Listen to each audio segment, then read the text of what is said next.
സുഹൃത്തേ, എന്താ അക്ഷയ്, എങ്ങനെയുണ്ടായി തുടരും എന്നുള്ള സിനിമ? സത്യസന്ധമായിട്ട് പറയണം, ഒരു തരത്തിലും മായം കലർത്തരുത്. സത്യസന്ധമായിട്ട് പറയണം, എങ്ങനെയുണ്ടായി തുടരും?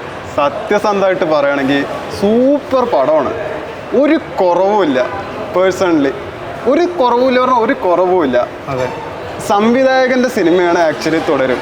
അവിടെ നമുക്കൊരു ലാലേട്ടൻ എന്നൊരു സ്റ്റാറിനെ കാണാനേ കഴിയില്ല. അത് തുടരുന്ന ഒരു പ്രത്യേകതയാണ്.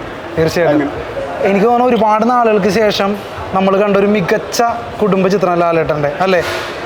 അങ്ങനെ പറയാൻ പറ്റുമോ? അങ്ങനെ പറയാൻ പറ്റില്ല. ഒരു കുടുംബ ചിത്രമാണ്, എന്നാലും ഒരു യൂത്തിന് വേണ്ട മാസ് മസാല അങ്ങനെയുള്ള എല്ലാ സാധനവും ഉണ്ട്.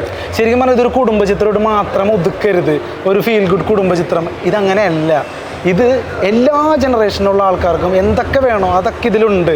അതൊക്കെ ഒളിപ്പിച്ച് വെച്ചിട്ടുണ്ട് എന്ന് വേണമെങ്കിൽ പറയാം.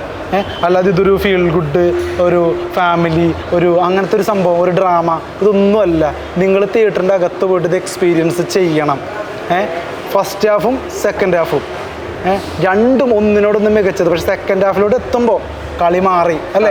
നമുക്ക് പല സിനിമകളിലെ മോഹൻലാലിനെ കാണാൻ പറ്റും, അതിലൊരു സംശയം വേണ്ടല്ലോ. അതെ അതെ, പറഞ്ഞ പോലെ തന്നെ നിങ്ങൾ ട്രെയിലറിൽ കണ്ട സീൻസും വിഷ്വൽസും എല്ലാം വെറും ഫസ്റ്റ് ഹാഫിലാണ്. സെക്കൻഡ് ഹാഫ് നേരെ പടം തിരിയാണ്. അതെ, അത് വേറൊരു തലോടെ വേറൊരു സിനിമയാണ്.